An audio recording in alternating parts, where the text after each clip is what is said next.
Hey everyone, and welcome to part 2 of the reading of Zen of Cubing. You'll notice this time there's no annoying ticking noise in the background. That was because I fixed my fan, which was making a weird noise. For those of you who haven't seen part 1, parts of this book are offensive, so please proceed with caution if you are easily offended. So, Chapter 5, Holistic Cuber. Dear authors, editors, and publishers, it's a peak experience to write to you. I mean, it's like taking part in the building of Atlantis. Imagine having these thoughts transmitted to future historians and cubologists. I'm sure, totally, that they'll try to explain the cube as some mystical or religious artifact, like how it was used to lead a worldwide cuber revolution. My writing to you is far out, for sure, and you'll do the future a lot of good by publishing your book. Why not let my letter in your fun-filled handbook? Why not use my letter in your fun-filled handbook?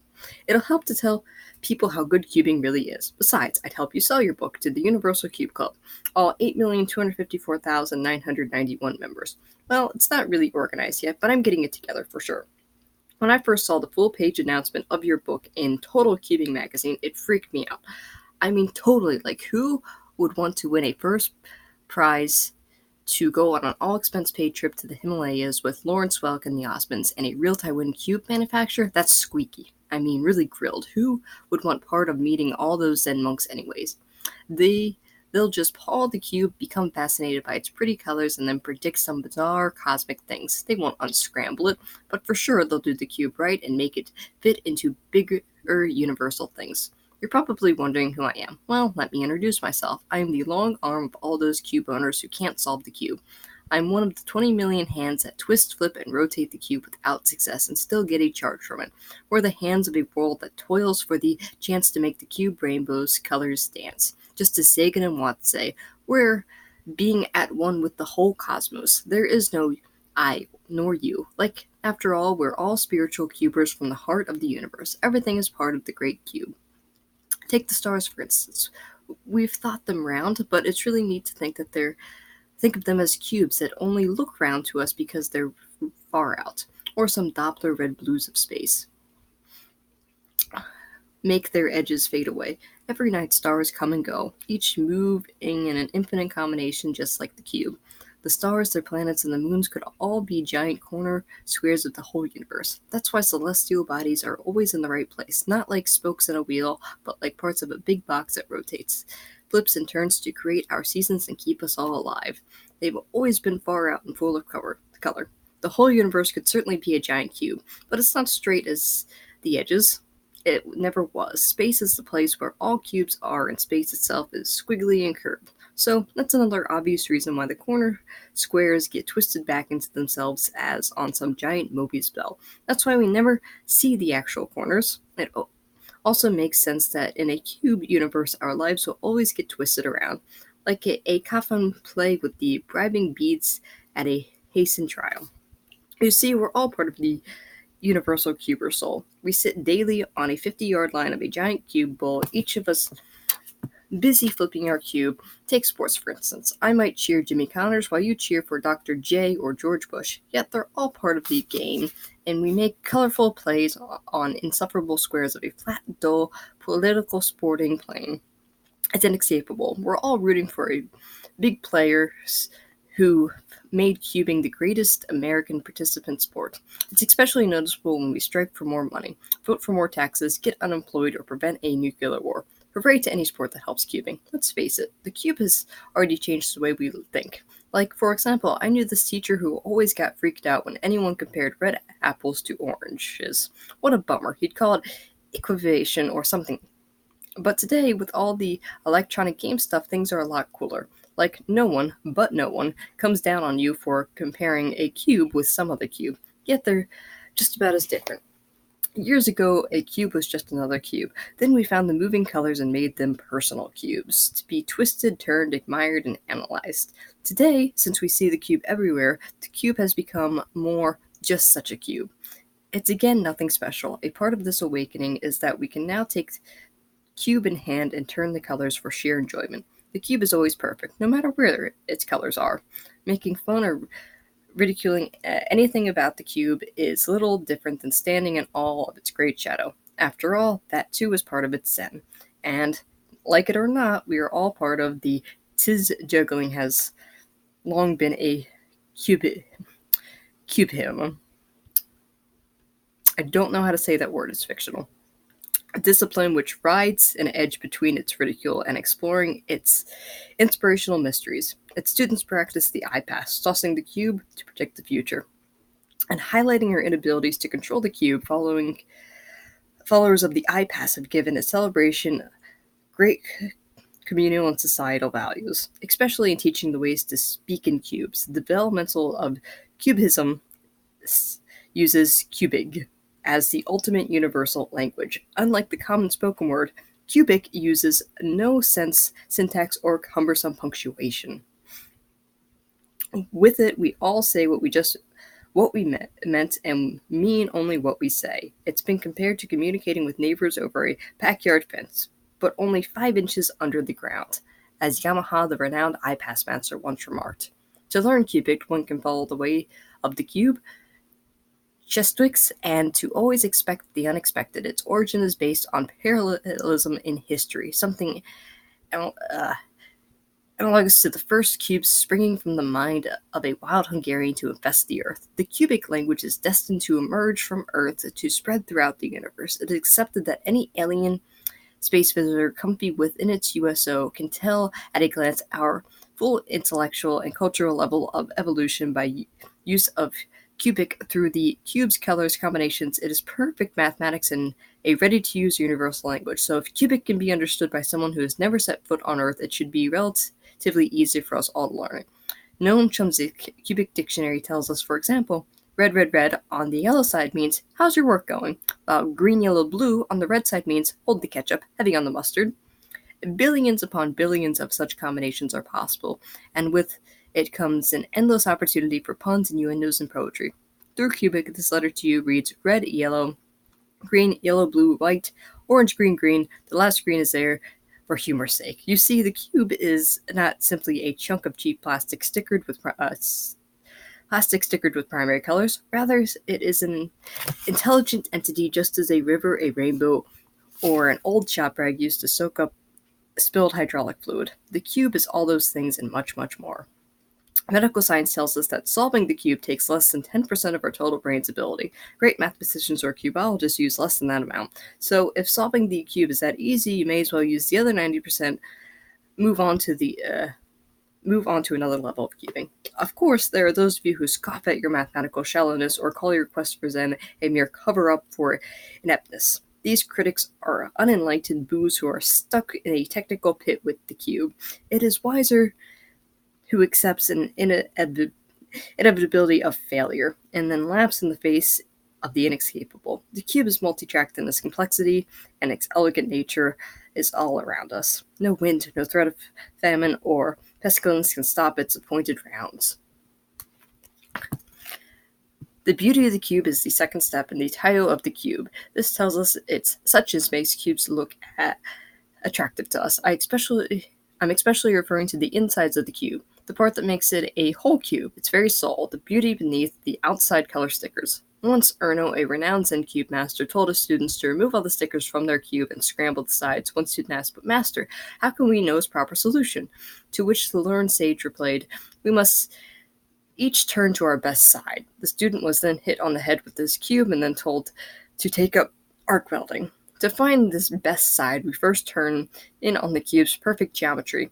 We look at the smaller cubes that make the whole. Their one-to-one relation to the other elevates each other individual mini-cubes to an unconscious collective, as Master Levi-Strauss once called it in telling the mysteries of the blue cube.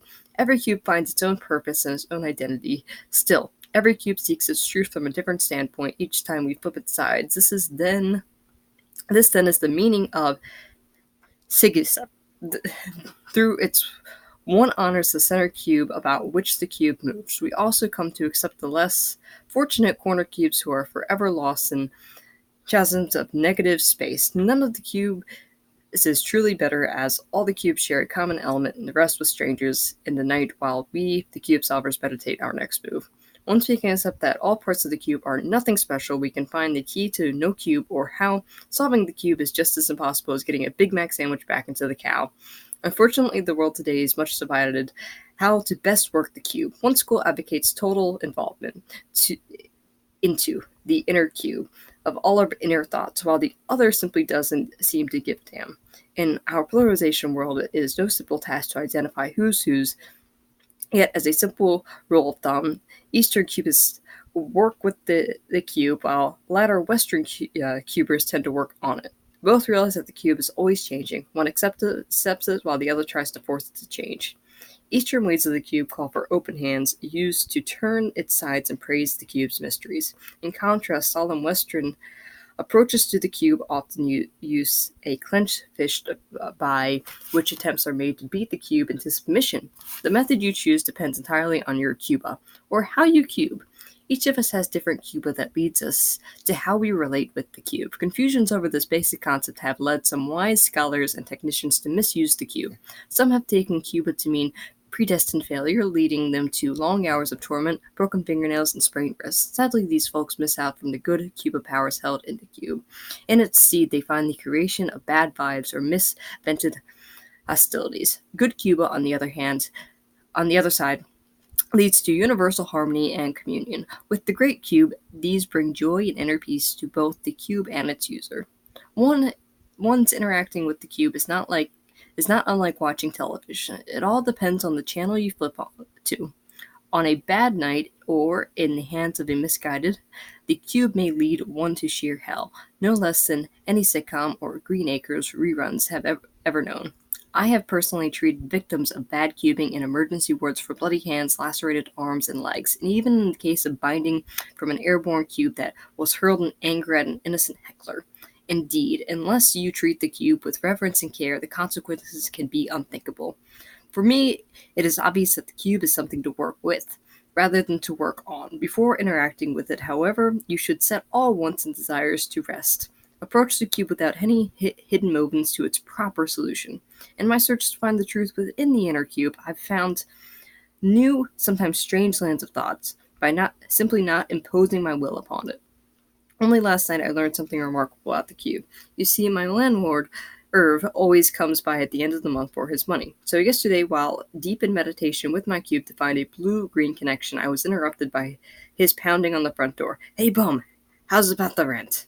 If you don't pay me by tomorrow, you'll be out in the street." The month before, I showed Irv how to solve the cube, but apparently he didn't think the lesson worth enough for another month's rent. But he did redecorate the apartment building to resemble a cube and then to color key each tenant. My door had the big red square stickered on it. Irv has a strange sense of humor. Anyway, the whole event made me see the cube as a giant warehouse of information. For example, Shakespeare's entire works could be placed into one of its corner's edges. I've tried explaining that to Irv, but he got spun out. Well, to make the story brief, I'm writing this letter from a local burger chef, thinking about how I can get my stuff, including my 93 cube pyramid collection, out of the basement of the apartment building. Not having a cube is no reason for not using it. For real, I no longer need a physical cube to practice Zen. After all, the cube is only a crude visual aid to see its true form. Like, I can simply create a cube in my mind. I start with a square and do it 6 times. There, now I'll just scramble it and use my mind's eye to see it in different directions. There, look, I'm sure. That one's yellow and green. Cube can tell me exactly what you're thinking. That's right, I can use the cube to see exactly what you're thinking right now. This is Cube ESP, and it's like a total cube experience. By turning the cube slowly at 1 degree per minute, I can also tell the future or the past. This is rolling out the cube, and it makes the cube a psychic lens into people's thoughts. With Cube ESP, I can see what you're thinking about all the time, like from where you started reading the sentence and probably how far you'll keep reading. Rolling out is an art that can reveal some things best left unsaid, like grim visions of slimy, muddy, snapping turtles chomping their way through an emergency computer cable at a SAC command base in Central Florida. Wow, I think that just happened. I'm sure. You better check it out. I'll bet the media won't report it. You see, rolling it out can get real, so I'll stop before things start happening. Like a 9 megaton trident misfires or the bowels of hell springing open to suck out life energy as a vacuum cleaner to bone marrow. Thinkies like these are too cosmetic for cubers to face. By now you're surely wondering why I bothered to tell you all these fun thoughts about the cube. Well, the cube is such a wonderful event, and that's it. Believe me, no real Zen cube master would waste away the time to tell anyone about the cube. But I'm still ego-bound and frankly very bored of sitting here on a cold street with a sign, "I can solve cubes for a nickel." I do this for only coffee and pocket money, while reconsidering my career at the ad agency. Imagine, I actually turned down the Cube account in 1979. I called it a stupid hunky toy that wouldn't sell. Later, I flipped out totally. Before giving up the Cube, I must tell you about all those Techno-Cube and computer game books. I mean, like, they're really stupid. They're all the same. They've got no humanness in them. Most are like blueprints to some nuclear power plant or an operations manual for a bulldozer. They only tell you how to do the cube but never tell you why you should. After a scrambled cube or lost Pac-Man game is also a great value. A nice relaxed way to relate with the cube is to drink some rosehip tea and sit in a lotus posture. First, reverently hold the cube in your open hand before turning it. Say hello to it, touch it gently on all sides, and inspect its alignment. And are the stickers crooked? Has anyone switched colors on the cube lately? Are all 6 colors there? There should be 9 little cubes for each color. Once you get comfortable with your cube and can no longer tell its temperature from yours, think about turning one of its faces. Don't do it just yet, just think about it. Now consider its 6 sides. Each has its own unique color, and the whole cube is made of 57 separate, but joined in individual entities. These baby cubes were once at home, sitting undisturbed and not bothering anyone. Then one day, as though attacked by a horde of Eastern Tartars, they were ripped from their peaceful wounds and scattered throughout the cube universe of a multi-billion combinations. They now shriek and call out to you for salvation, and their fate is in your humble hands. Only you, here and now, can restore order to an otherwise chaos-ridden world as presented by the scrambled cube. This is no small responsibility. Rather, it is a moral imperative of no lesser consequence than the Gettysburg Address, or opening a can of warm spam on a hot July Sunday afternoon. Before you move any of the sides, align your body direction to everything else. I usually like to face the Polaris or north, or true north, because the Cuber ether wind, CEW, blows away from the south. You'll find this wind of great help, especially in moving the yellow cubes to their home side. Close your eyes, chant a Cuba mantra like blue blue blue, and now gently turn the cube in a direction that feels most comfortable. Allow the inner vision of its face to guide your way, and as you approach a correct combination of turns, the cube will tell you how to go. At times, it may also release a warm, colorful aura, a brilliant radiation that tells you you are at one with everything in the universe. At times, you may be tempted to stop and evaluate your progress, or to see the cube as it really is. Don't become impatient, for what your eyes see can deceive your ultimate goal for union with the cube. Especially be aware of analytic thoughts, as they will mislead you. For example, if you see a particular side getting closer, you're being deceived, for sure. This is known as Bada Cuba, the cube fool, where by the cube test your sincerity and can trick novices into belief that a solution is at hand. Diplomats and Zen cube masters know of this false security, which call for the Tata view, or the total and complete dismissal of anything seen. To practice Tata, close your eyes and continue twisting the cube until you feel at one with it. Remember, the problem is never the cube. You carry the problem to the cube. Another Tata is to reach to the elusive 7th side of the cube. This comes about as you think about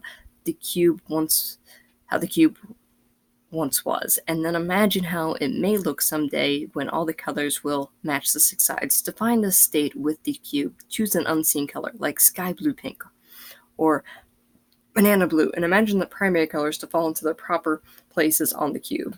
Japanese Cubatora sees this as a sudden geometric happening, as though the 7th side leaps out at the seeker, but I tend to think of it as the never-found 7th color. It's like the blue turtle soup, green rubies, or the black crystals of Thomas Mann's A Joyful Tale of a Small Boy in Snow. Each non-color you see can enrich your relation to being at one with the cube. So that's about it. Once you hitch a ride on cubic ether wind, you'll travel smiling along in gentle art of Zen cubing. You can be loose on the world with ease and inner tranquility, But remember, the cube is only a tool at best. It is merely spatial and temporal, and as such, it can lure you into thinking about it. Whenever this urge happens to you, you must learn to let it go. Never cling to the cube. Release all your fixation with it, tell others about its wonders, and then step aside while they get involved. See how the suchness of the cube affects their lives, and imagine a cubeless universe.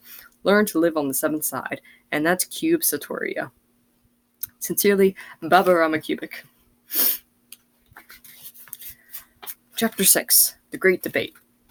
The question, is the cube destructive to the American way of life, and should it be outlawed? The debaters. Pro. The Right and Reverend Squarey Fulel. Con. The Cube Boy publisher Hugh Kubner. To be perfectly honest, I really don't understand what the problem is. The cube is not destructive to the American way of life. It is the American way of life. As such, there's no rational reasoning for making it illegal for consenting adults and minors to freely take parts in its joyous acts of cubing. To take the cube away from Americans is to take away the very essence of America. That freewheeling, colorful, constantly changing, complex, yet simple character that epitomizes modern, liberated life. As owner and publisher of Cuboid magazine, I've tried to expound on the mature, intelligent way of thinking that freedom-loving and responsible Americans adhere to. The Cube Boy philosophy, quite simply, is, it feels good, do it. Now, this is not a license to violate the rights of others, but a liberty to practice life as one wishes. If one wishes to practice cubing, as I myself do, it's one's own business, not the business of the Reverend Squarey Falwell. I personally urge all Americans to practice cubing. It has no dangerous side effects, costs very little, and is a lot of fun. It'll improve your entire outlook on life. If more people were to try cubing, they'd be very surprised. They'd certainly have to agree with me that the cube is neither destructive to the American way of life, nor should it be outlawed. I'd like to personally invite the Reverend Squarey to the Cube Boy mansion in Shikubo. There he can take part in a variety of cubing alternatives. He can cube with any combination of colors and practice any pattern he wishes. He can use either a private room complete with sauna and strategically placed mirrors, or he can use a communal cubing room where other cubers might watch or join in with him. He can even use 2 cubes at once if he's into that sort of thing. No need to be embarrassed here, Squarey. If it feels good, do it. It grieves me to hear that there are men who confuse destruction with life. For the American passion with the cube, it is not life, in fact, it is an anti-life. It is a wanton destruction of life. To practice a simple mental exercise is one thing. To let the desire to solve the cube become an obsession is quite another. Now, despite publicity to the contrary, I pride myself in being a liberal man. I would like to tell all men choose their paths freely, but I must persevere in my efforts to outlaw the cube. The normal individual does not have the necessary strength to resist its obsession. The cube is much like the addictive drug. Once a man has tasted it, he can never get enough. And for those who have seen and solved the mystery of the cube, their only goal in life is to be able to solve it faster and faster. For them, sadly, it can never be solved fast enough. So far, I have spoken of the immediate victims of cubing, but there are others, friends, relatives, and acquaintances of hardcore cubers. They must suffer. They must watch the slow and inevitable decay of a loved one. Is this right? Should it be permitted when it can be easily prevented? I think not. There is also one other matter which should be discussed, and which is Mr. Kubner, as a businessman, should appreciate. Millions of work hours are lost every day because of a working man's efforts to solve the cube. Worker productivity is down for the 7th month in a row. The cause? The cube. And less people are out in stores buying products. They're busy at home trying to solve the cube. I needn't discuss what has happened to church attendance figures. I ask you, what could be more characteristic of an American way of life than producing and consuming? Yet these are the very qualities of the cube that is slowly destroying the cube. The cube, I'm sure you'll agree, must be outlawed. We may have failed in the present state and national legislation sessions to accomplish our goal, but we'll be back. This is an issue which will just not go away.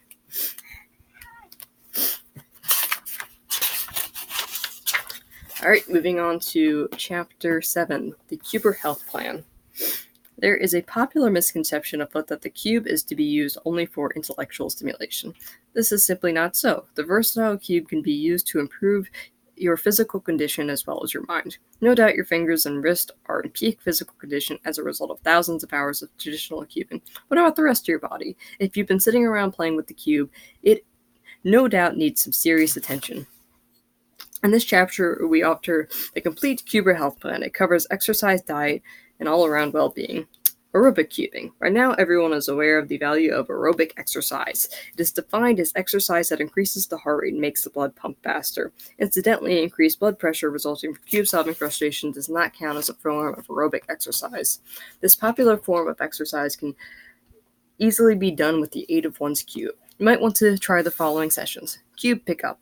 Place cube on the floor, stand with knees straight, bent over. Pick up cube, stand up and twist to the right and then to the left. Bend over and put the cube back on the floor. Repeat 20 times, even if you do reach a solution before that time. Cube sit-up. With your knees bent, hold the cube between them and do 20 sit-ups, making sure your forehead touches the cube each time. Running and cubing. Of course, everyone is into jogging, but it can be so tedious and boring. So why not kill two birds with one stone and cube while you jog? The cubing will take your mind off jogging or vice versa, depending on which of your two is your least favorite activity. If you're one of the more in-tune joggers who likes to listen to music while jogging, try some inspirational tunes on the order of Twisting the Night Away. For those runners with endurance and competitive streaks, consider the possibilities of cross-country cubing. Not only would the winner have to finish the race first, he'd have to finish the cube before anyone else. Cube-related tension release. If you've been cubing in Maine and have yet to solve the little bugger, we've got the perfect exercise for you, the tension releaser. We will not only remove that mental frustration from your mind, it'll put your body into better physical condition. Our favorite is to repeatedly throw a cube against a brick wall.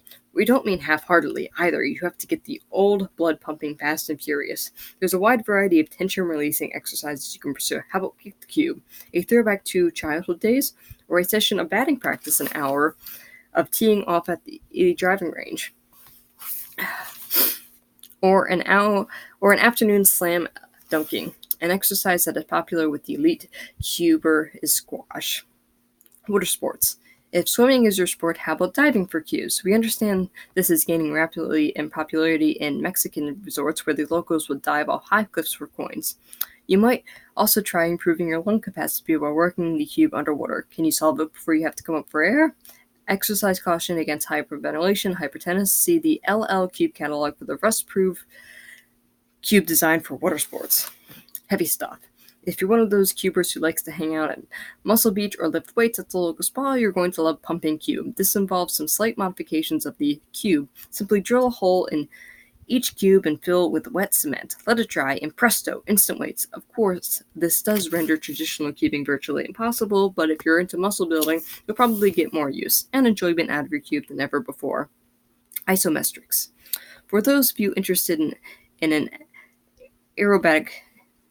anaerobic exercises, a series of muscle exertions and relaxations, your cube can be a great aid. Instead of using door jambs and the backs of chairs, do your pushing in and pulling apart on a cube. Many cubers don't know it, but they are already practicing isometrics when attempting to solve cubes. They can be seen pushing and pulling with great vigor, muttering, "Move out there." We hope that our list of exercises provide an option for all cubers, the under-athlete and the weekend recreationist alike. Incidentally, we understand there is a movement stirring to organize Olympic cubing. We think it's admirable that competitive cubers everyone wants to design other forms of competition beyond the old beat-the-clock contests at the local shopping malls. Nutrition and dieting. Along with every good program of exercise goes the need for eating habits. For the ardent cuber, only a specialized diet will suffice. For most people, our back to the basics diet will work fine. This diet requires that you eat at least one square meal per day. Our radical diet for those who are desperate to lose weight and have the willpower to match the desperation requires that you eat only when you have successfully completed the cube. Your eventual weight loss will be dependent upon your solving skills. The silliest and most fun-filled diet we offer is the color diet. On this diet, you can only eat food that match on a color on the cube, with a different color for every day of the week. You can take Sundays off. On Monday, for example, eat only orange-colored food, carrots, pumpkins, tangerines. On Tuesday, eat only yellows, bananas, corn, and grapefruit. We reserve the color blue for Fridays, not having found any blue foods. We fast on that day. A final note, before embarking on any radical change of exercise or diet, consult your doctor. Alright, that's where I'm going to leave off on this video. I hope you guys enjoyed that, and stay tuned for the next part. Thank you.